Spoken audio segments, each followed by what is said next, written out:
Welcome back, MTG Joe here. Today we are going to take a initial look to see after the nerfs in Historic. So we had Sorin nerf, we had the red chorus, Ribbled Shanty reverted back to just red mana, which makes the chorus package much more powerful. Plus we got huge anthology additions to the format.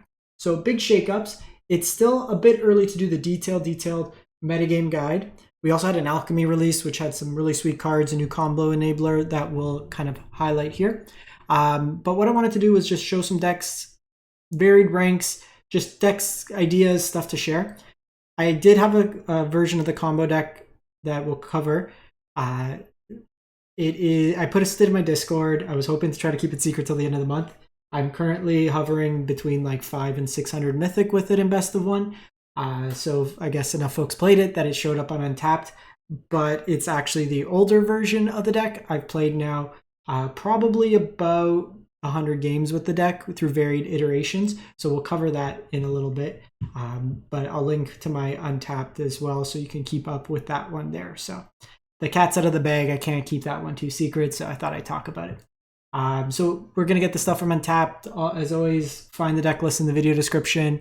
We'll be back right next week for the full meta breakdown. We'll look at best of 3. We'll look at that. Towards the end, there's a couple best of 3 decks that can probably be played in best of 1. They're just look really sweet. So I wanted to share them. So combo, Naya, 72%. So this is the first iteration of the deck that I built. And you can see played 2 days ago. I have it in my Discord if people want to call me a liar. The combo's out there. There's so many ways you can build this combo. This is kind of the way I've been working towards. So for those unfamiliar, it's kind of like a infinite loop combo that's fairly easy to trigger. Trelasara says when you gain life, you put a counter on it, you scry 1. The new card, Val Maroon Surveyor, says whenever you discover, investigate, scry, surveil, seek, you 1 or more cards, you deal 1 damage to each opponent, you gain a life. So it creates an infinite loop. You don't need to do combat, you don't need to do anything like that. It just infinite life, infinite damage dealt to your opponent. Now notably it's damage, not life loss, so you can't get around the 1 ring protection.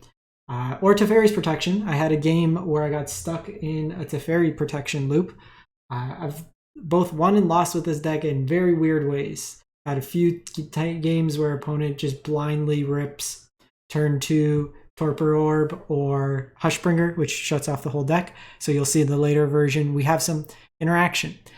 This earlier version of the deck also had Warden of the Inner Sky as a way to trigger. So you can either get it through Lifegain triggers, so Guide of Souls or Soul Warden, or Halia in this other version of the deck, all ways to kind of gain life, which created the loops. Ocelote's Pride technically can gain you life when it attacks. This is kind of your backup plan, but Warden of the Inner Sky can tap 3 creatures and trigger a scry, so it gets you that ability kind of staple on creature. The more I played with it, I trimmed it down to 2 and eventually just cut it from the deck. It's really bad like late draw, and you're not like convoking, making 3 creatures like in the convoke deck, so it was a lot harder to actually get going. Esper Sentinel gives you card draw. Another card, Knight Errant of Eos. The thought of it seemed really good. Convoke cards, get card advantage, kind of pop off that way there. The more I played with it, I ended up cutting it. So we'll take a look at the updated list. Also, I got burnt so many times by Starting Town. I hate this land so much. Cut it completely. So, updated list. I played this a lot on iPad, so disregard the like 1 game. I'm at 577 Mythic with it. I just played a game on PC so I can get the updated list. We bet like number 200 Mythic as well on this one here, I think. They were like 220, so it was a nice jump there. So the deck. Still have the combo, still have Ocelote's Pride, which I like. I tried Avacyn's Pilgrim, I tried Giver of Ruins. I found that with the 20 lands, you do want like the Birds of Paradise just to kind of help you ramp. Now, Birds of Paradise, Avacyn's Pilgrim probably are your best. They're 1 toughness. You could try Delighted Halfling, which would fix your mana for these colors here and make them uncounterable, which is nice, and it survives like Goblin Bombardment for 1 damage. So it's one thing to consider. I went full set of Soul Warden, and just I found the life gain relevant in a lot of games. A lot of matches I won with just Ocelote's Pride. Just kind of life gain, incidental stuff beaters. Fragment Reality was a must. We kept losing to auras or just random decks. Just gives you some answers to common removal, stuff like that. We've played the mirror-ish iterations a couple times, and I found that to be relevant as well. Enduring Innocence thus far has been felt the best as the kind of mid slot. This does mean you can't play Lurrus, but I find in this deck here, especially in best of 1, in best of 3 you probably play Lurrus just because it's worth it, because they'll know the information. In best of 1, Lurrus in all other cases telegraphs your creature-based deck. So your opponent is going to keep removal against you. By not having this, you open it up that you might be control, Eldrazi, stuff like that, and I found the consistent card advantage much more useful, just getting the immediate. Halia was inconsistent with hitting the 3 life each turn to actually get it going after the games. Collected Company still in there, fix the mana base. I've liked it like this at this point. It's been working for me for the most part. You have access to 9 red sources for the 1 card, plus the Birds of Paradise. So it should be enough in that regard there. It's only ever like once or twice maybe been a little bit of an inconvenience, but for the most part, you can get it other ways. So that is the deck there. There's this other version going around, just to kind of preface, so if people see it. I think it's kind of all over the place. This version here, you're an Amped Raptor deck with a bunch of 3-drops that don't work necessarily. Like, you miss with this, you miss with this. Like, you're not going to do it unless you have like more energy. This you'll never really cast for X. Breakout is fine, but then you're only playing, like, you're kind of limited on creatures. It just seems all over the place. The mana base, you're playing a bunch of tap lands. So it can combo. Like, Finale is another miss off Amped Raptor. I just don't like the build of that one there. So there's that. Then we have Unearth Reanimator, or Zombify Reanimator, Buried Alive. So kind of seeing these decks pop up. An interesting one here. So you have Priest of Fell Rites, which got new art in Final Fantasy. Buried Alive sets you up, so it's kind of 2 combos. What you're trying to do is put into play both a copy of Arden plus either Jumbo Cactuar or Ulamog, and then you get to bring back the Arden, and then when Ulamog comes into play, it enters battlefield with the number of counters equal to the greatest mana of cards in exile. So if you happen to have stuff in exile, it works. So this one's not like the Emperor of Bones kind of version. If you have like Unearth or other ways to exile, it could work, but it's mostly a Jumbo Cactuar kind of cheat out play. Kind of fun. I think Reanimator could be reasonable in the format. There's Persist, there's Life Death, you can do Atraxa. There's a lot of ways to kind of build with that. So I think as a starting point, it's an idea here to kind of build towards something else, but it's, again, an idea early on. This was just showing the Mardu Sac version with the Thunder Kites that I had a video on a couple days ago has been doing pretty well. Like, up to Mythic, it's been mid 60s, low 70s with a reasonable amount of game. So just dropping Lurrus, playing the full Mobilize package. I have a full video with the deck. I was 9-1 in the video in Mythic rank, so if you want to take a look. I was trying Halia, again, just in this deck. It's okay. Probably just play another Thunderkite, to be honest. But if you want to see this deck, it's basically your Mardu Sacrifice deck, but with a Mobilize, heavier on Mobilize stuff, and then the top end dragons to kind of push through. So wild one here. This is Lotus Field pseudo ramp devastating onslaught, as one it says. So you have a bunch of ways to ramp early. Utopia Sprawls, Dig Up lets you hit lands. So Dig Up just searches for basic land, or you can cleave it. Assemble the Team helps you dig. And then you have Song of Seasons, finds mountain, forest, non-mountain, non-forest land, put one into the battlefield, the rest into your graveyard. So with this here, it's just ways to kind of find you, put one of them onto the battlefield and put one of them into the graveyard. So it's just kind of a ramp effect that kind of goes there. So you can find your effects, and basically with Blood Sun out, if you cast Lotus Field, so this is a way to kind of pseudo tutor Lotus Field. You can play Sylvan Scribing as well. Lotus Field, Blood Sun, you don't sacrifice, so it loses all its abilities. This just taps for 3 mana. You have Prime Time that can help you find the stuff, and then you're just generating huge amounts of mana. You can make multiple copies with Doppelgang. You can make copies of Extinguisher Battleship that enters, destroy target non-creature permanent, then it deals 4 damage to each creature. So it's just kind of a big ramp deck, big stupid things, Oracle the Alpha, but make a bunch of copies of like Prime Time with Haste kind of effects, or I don't know. It's a fun kind of idea. So I saw Ali Eldrazi playing this, and this is Turbo Fog. So another deck that's trying to tell your opponent no multiple ways. So you have fog effects in Haze of Pollen. If you mill yourself over, Gaia's Blessing shuffles your stuff. It's Fairy's Protection, protects you for the turn.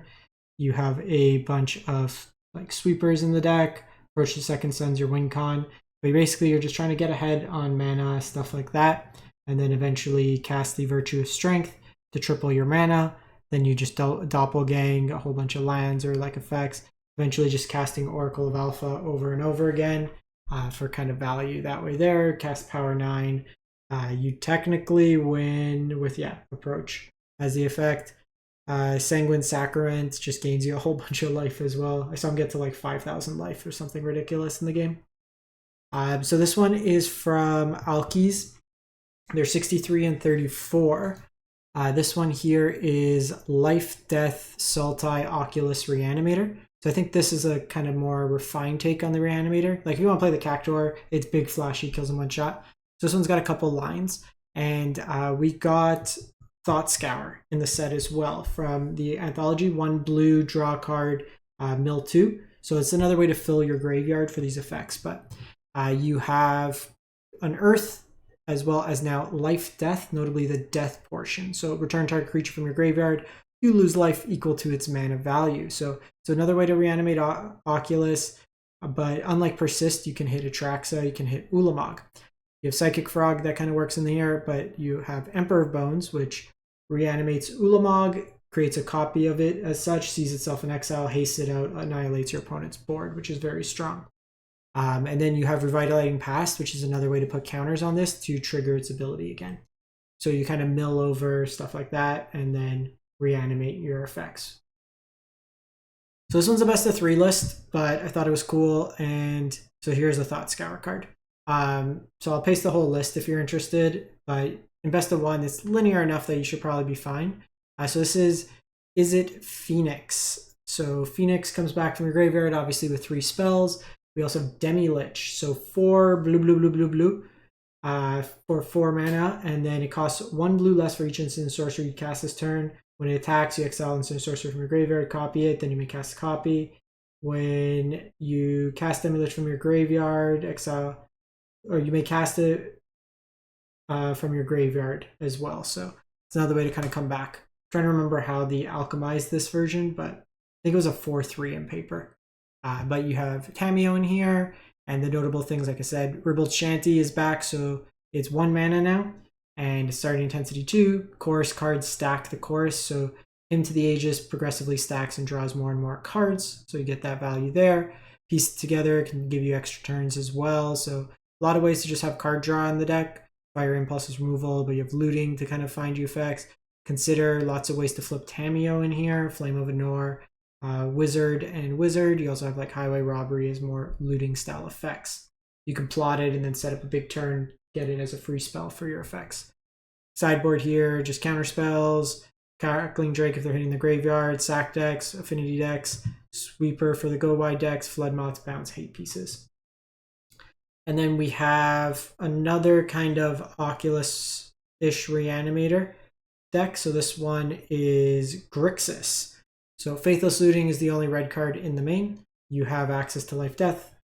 Troll, Atraxa, your Oculus, same kind of package there. You have Barrogoyf, Legacy All-Star. Face this card every week. They always bring it in against my Izzet Corey deck in Legacy. So it's another Lormagoyf. 3 mana, Tarmogoyf's kind of ability, but this one's got Death Touch for lifelink. Power toughness equal to 1 plus the number of cards in graveyard for its toughness. This one, when it deals combat damage to a player, you may mill that many cards. If you do, you put a creature from among them onto your battlefield. So it's another kind of reanimation style effect. But you have Thought Scour that helps fill your graveyard, Unearth, all that kind of jazz.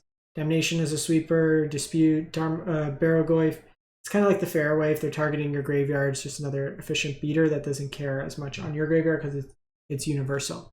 And then just kind of common hate pieces in your sideboard. Consigns, Meltdowns, and your usual package seem kind of good seem goated right now in terms of that. But like I said, with this deck here, I'll continue to kind of work on it. I'll probably try to clean up the rest of the season with it if it's still working, to finish top 1200, maybe top 250 if we go on a nice run. But welcome to perspectives on this. If you have different ideas, stuff like that, I tried Green Sun Zenith, but it only hits your combo piece, these two. And a lot of times I found I had it in hand, but I didn't want the combo piece. I wanted one of the other adjacent pieces, so it wasn't as efficient there. In any case, thanks for watching, everyone. Hope you have a great one, and we'll be back next week with the regular content. Thanks for watching.